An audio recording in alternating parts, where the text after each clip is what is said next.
Hello everyone, welcome to Downtown Tailoring. In today's video, we are gonna make a mock-up smock and I'm gonna answer all your questions about it. So let's go! I'm gonna use this old sheet to show you this mock effect. Old sheets are great to practice new techniques, but I have to confess that sometimes I have ruined expensive fabric because I didn't practice before. Always iron your fabric before you wanna cut it or sew it. Your garment or project will look way better and better finished. This is 100% cotton, and cotton usually require more heat and steam. So, just go slow and steady. I have my piece here, and usually you wanna get more or less twice of the size that you require. That way you are gonna produce a way nicer gathered. So I'm gonna mark some lines. I measured 3 inches, I don't know, but 3 inches I think is too much. I'm gonna go a little bit closer to the edge, around, it doesn't matter because it depends of your project. So I just did the first line, and then I'm gonna separate my lines about 3/8 of the inches. You can do half an inch, 5/8. You can do whatever you want. It's up to you. But 3/8 of the inches, I think, produces a very nice results. As you can see, I'm using the ruler in order to make my parallel lines.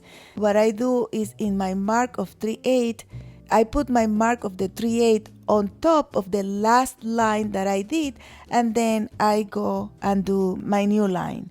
And then I keep going and going until I have all my lines. When I was young, I found this process a little bit tiring, but I don't know. I think I've grown a little bit more mature. I love that ruler. I'm always using this kind of ruler. Now I have all my lines. I think this width is very nice. Let me see. I have 7 lines. I feel like this needs a treble clef. Are there any musician here? I know, there are supposed to be just 5 lines. And we can go to my sewing machine. For this project, I'm gonna need elastic thread. This one is a Gutermann, but you can get them in a lot of brands and types. I'm gonna fill up my bobbin, and I can roll out my thread like that or just insert it in one of the holes. But at the beginning it's a little bit tricky because you have to make sure you tighten it a little bit, and then you can go.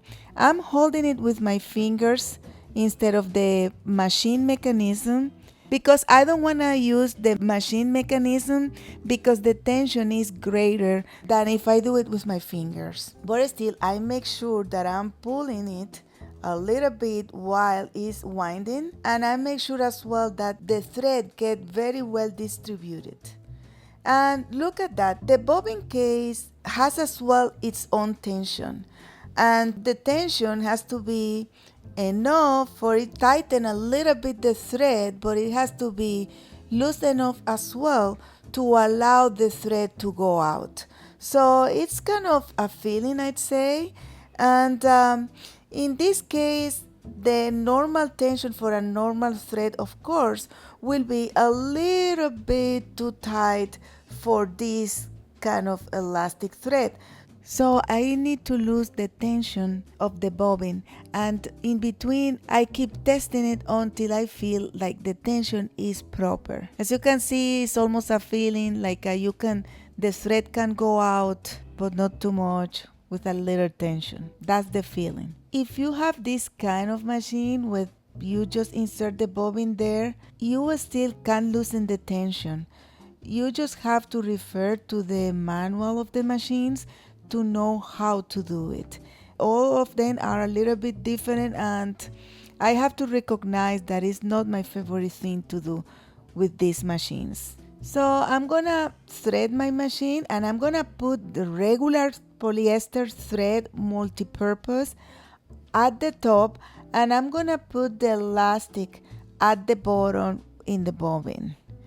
And then I'm gonna take my fabric and I'm gonna just sew over the lines I just did. When I start, I try to go back and forth enough, this is very important, and make sure that you have pretty long stitches. Between 3 and 4 is good. And then I'm gonna just sew in a regular normal way. And when you reach the end of the line, you can just pivot your material and then you do stitches down until you reach your new line, and then pivot again and you sew normal in the same way. You know, this way is not well seen by some tailors because you are sewing towards one side and then towards the other, and that really contradicts the directional sewing. What is supposed to be the proper way is to start in one side and finish in one side and do always the same, exactly in the same direction. That way you will have like a nicer direction. But the thing is that sometimes it's better to not have too many loose ends because the elastic tends to unravel. I finished the elastic in the bobbin, you know, the elastic really doesn't last long because the elastic, it takes a lot of space, but I have another bobbin prepared and I'm gonna put it. I forgot to go back and forth because you always have to go back and forth in the last stitches to avoid those accidents. I'm gonna be very careful open the last seam I did because I'm gonna take that excess of thread and I'm gonna make a few knots just to make sure that that won't unravel. This is very important because the most common problem when you are doing this mock-up smock is the unravel elastic thread. As well, in my alteration shop, I have to sew that thread all the time because that happens very often. So I'm doing my last stitch and I think I got it. It's looking really good. As you can see, I still don't think that because we went to one side to another that looks so bad, but I'm just leaving the way they are naturally. But if you want to fix it, you just have to pull from top to bottom and that immediately solves your problem. But at the end, if you steam it, it will shrink a little bit more. I like to steam it because most of the people put their clothes in the dryer when they wash it, and I wanted to know how it will be at the end. And this is the result. Look how it looks in the mannequin. Oops, I have an idea. I'm gonna take another piece of fabric and come back next week so you can see how easy I can do a blouse with this technique. If you find this video useful, please give us a like and don't forget to subscribe, share, comment. Bye! Come back next week to see the beautiful and easy blouse I made with this shirring.